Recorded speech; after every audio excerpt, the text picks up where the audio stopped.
Hello friends, welcome to our channel Promise Crafts. இன்றைக்கி நம்ம சேனலில் வந்து கலர் பேப்பர் வச்சு ஒரு ஈஸியான கிராஃப்ட் ஐடி தான் பார்க்க போகிறோம். அதுக்கு நான் இந்த மாதிரி கலர் பேப்பர் எடுத்துகிட்டு இது மாதிரி கையை வச்சு அதை சுற்றி வரைஞ்சிக்கிறேன். என் கை வைக்கல, என் கை ரொம்ப பெருசாக இருக்கும், அதனால் ஒரு சின்ன கையை பிடிச்சி வந்து அதில் வச்சு வரைஞ்சிருக்கேன். அந்த பேப்பரை வந்துட்டு இது மாதிரி ரெண்டாக மடித்து அந்த வரைஞ்சதை வந்துட்டு நான் கட் பண்ணி எடுத்துக்கிறேன். இது மாதிரி வந்துட்டு கட் பண்ணிக்கோங்க. ரொம்ப நாளாக வந்துட்டு நம்ம சேனலில் வால்புட்டி கிளே இது மாதிரி வச்சு ரொம்ப கஷ்டமான கிராஃப்டாக போட்டிருந்தேன்ல, கஷ்டம்லாம் கிடையாது, பட் கொஞ்சம் ரிஸ்க்கான கிராஃப்ட் வந்து போட்டுட்ருந்தோம். கொஞ்சம் செய்கிறதுக்கு வேலை அதிகமாக இருக்கிற மாதிரி கிராஃப்ட் போட்டுருந்தோம். சரி, கிட்ஸ் எல்லாம் ட்ரை பண்ணுற மாதிரி ஈஸியாக கிராஃப்ட் போடலாம் அப்படின்னு தான் அந்த 2-3 நாளாக ஈஸியான கிராஃப்ட் வந்து போட்டுட்ருக்கேன். அதுக்கப்புறம் இது மாதிரி வந்து ஒரு க்ரீன் கலர் பேப்பர் எடுத்து அதில் ஸ்ட்ரா செஞ்சுக்கிற பேப்பர் ஸ்ட்ரா, அதுக்கப்புறம் இது மாதிரி எல்லோ கலர் பேப்பர் எடுத்து அதை மடிச்சுட்டு இது மாதிரி கட் பண்ணிக்கிறதுல இந்த கிராஃப்ட் வந்து ரொம்ப ரொம்ப ஈஸியாக தான் இருக்க போகுது. நிறைய பேர் ட்ரை பண்ணலாம். அது மட்டும் இல்லாமல் இந்த லாக்டவுனில் வந்துட்டு இப்போ கடையை கொஞ்சம் எல்லாம் சாத்திட்ருக்காங்க இல்லையா, அதனால் நம்மளுக்கு அந்த மாதிரி ஸ்டஃப்ஸ் எல்லாம் கிடைக்காது.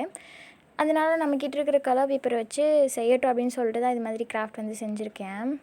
இப்போ அந்த எல்லோ கலர் பேப்பர் கொஞ்சம் கட் பண்ணி எடுத்துகிட்டு அதோட இதில் வந்துட்டு இப்படி வந்துட்டு திருப்பி விட்டுருக்கேன். நம்ம பூவெல்லாம் செஞ்சோன்னா திருப்பி விடல, அதே மாதிரி தான் நான் கார்னரில் மட்டும் அது மாதிரி செஞ்சுருக்கேன். அதுக்கப்புறம் அந்த ஸ்ட்ராவோட கார்னரில் க்ளூ அப்ளை பண்ணிட்டு அந்த பேப்பருக்கு கீழே க்ளூ அப்ளை பண்ணிட்டு இது மாதிரி வந்துட்டு ரோல் பண்ணிக்கிறேன். அதோட எண்டில் வச்சுட்டு ரோல் பண்ணிவிட்டு அதை வந்துட்டு ஃபிக்ஸ் பண்ணிக்கோங்க. அதுக்கப்புறம் இது மாதிரி நம்ம கை மாதிரி செஞ்சு வச்சுருந்தோம் இல்லையா, அதுக்கு கீழே வந்துட்டு க்ளூ அப்ளை பண்ணிக்கிறேன். க்ளூ அப்ளை பண்ணிட்டு அதையும் வந்து அந்த ஸ்டிக்கில் வச்சு இது மாதிரி ரோல் பண்ணி ஒட்டிக்கிறேன். அதுக்கப்புறம் இந்த கார்னில் வந்து கொஞ்சம் க்ளூ அப்ளை பண்ணிவிட்டு முன்னாடியே வச்சுருந்தோம் இல்லையா, அந்த பேப்பருக்கு மேலே இது மாதிரி வச்சு ஒட்டிட்டு நல்லா இது மாதிரி வந்து தேய்ச்சி விட்டுக்கிறேன். தேய்ச்சி விட்டிங்கன்னா நல்லா ஒட்டிக்கும். அதுக்கப்புறம் வந்துட்டு இதே மாதிரி வந்துட்டு இன்னொன்றுலையும் செஞ்சுக்கிறேன். அதே மாதிரி எல்லோ கலர் ஷீட் எடுத்துகிட்டு அதோட கார்னரில் மட்டும் இது மாதிரி சிசர் வச்சு நான் இழுத்து விட்டுக்கிறேன். அதுக்கப்புறம் அதோட க்ளூ அப்ளை பண்ணிட்டு இது மாதிரி வந்து சுற்றிக்கிறேன். அதுக்கப்புறம் இன்னொரு கை நம்ம வெட்டி வச்சுருந்தோம் இல்லையா, அந்த பேப்பர் வந்து எடுத்துக்கிறேன். அது வந்து ஆரஞ்சு கலர். அதே மாதிரி கீழே வந்துட்டு க்ளூ அப்ளை பண்ணிவிட்டு அது மாதிரி அதில் வச்சு சுற்றிக்கிறேன். இது மாதிரி சுற்றி ஒட்டிட்டு அதுக்கப்புறம் அந்த கார்னரில் வந்துட்டு க்ளூ அப்ளை பண்ணிட்டு இதையும் மேலே வந்துட்டு இது மாதிரி ஒட்டிக்கோங்க.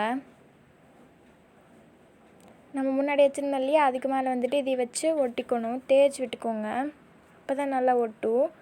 அதுக்கப்புறம் அந்த பூவோட இந்த கை விரல்லாம் இருக்கும் இல்லையா, அதை வந்துட்டு இது மாதிரி இழுத்து விட்டுக்கிறேன். இழுத்து விட்டோம் அப்படின்னா நம்மளுக்கு வந்துட்டு ஒரு அழகான பூ கிடச்சிரும். ரொம்ப ரொம்ப சிம்பிளான கிராஃப்ட்டு தான் அது.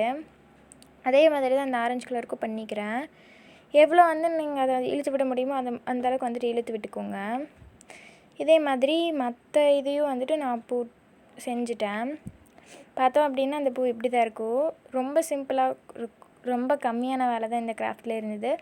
பட் வந்துட்டு நம்மளோட கிராஃப்ட் வந்துட்டு ரொம்ப சூப்பராக வந்திருந்தது. அதுக்கப்புறம் இது மாதிரி உங்களுக்கு அதை பிடிச்ச மாதிரி வந்து அரேஞ்ச் பண்ணிவிட்டு இது மாதிரி ஒரு டேப் இல்லைன்னா த்ரெட் இல்லைன்னா ஏதாவது ஒரு கயிறை வச்சு இது மாதிரி கட்டிக்கோங்க. நான் கலர் பேப்பரில் க்ளூ அப்ளை பண்ணி அதை சுற்றி வந்துட்டு இது மாதிரி ஒட்டிக்கிறேன். டீட்டோ அப்படின்னா நம்மளோட கிராஃப்ட் வந்துட்டு முடிஞ்சிடும். நீங்கள் இந்த ஃப்ளவரை வந்துட்டு ஏதாவது வேஸில் வச்சுக்கலாம், இல்லை பாட்டிலில் வச்சுக்கலாம். ரொம்பவே க்யூட்டாக இருக்கும். வேலை வந்துட்டு கம்மி தான் இந்த ஃப்ளவரில், பட் அவுட்லுக் வந்துட்டு ரொம்ப ரொம்ப சூப்பராக இருக்கும். கிட்ஸ் ட்ரை பண்ணுற மாதிரி தான் இந்த கிராஃப்ட்டையும் செஞ்சுருக்கேன். நீங்களும் பிடிச்சிருந்தா ட்ரை பண்ணி பாருங்கள். ரொம்ப ரொம்ப ஈஸியாக தான் இருக்கும். கலர் பேப்பர் மட்டும் இருந்த போது செஞ்சிடலாம். And we love to create crafts. Thanks for வாட்சிங்.